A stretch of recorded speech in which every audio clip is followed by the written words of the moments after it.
সরস্বতী ঠাকুর আমার বুদ্ধি জানো দেয়, লেখাপড়া শিখে জানো চাকরি করিবে। অফিস থেকে ফোন করবে দিদি মা দাদু কেমন আছে, ওরে দাদু তোমার ভালো আছে বলছি দশের কাছে। মাগার মারে চাকরি করা জামাই জানো হয়, শুনে দেখে জানো আমি বড় আনন্দ পাই। ওরে সত্যবীর কথা মাগা রাখিলে স্মরণ, মন দিয়ে তোমার আয় ভাই বোনটা জানো লেখাপড়া শিখো গো এখন।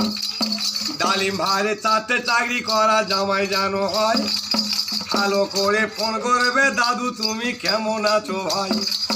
দিদিমা কেমন আছে আগেও শুধুবে, দিদিমা ভালো আছে বলছি দশের কাছে।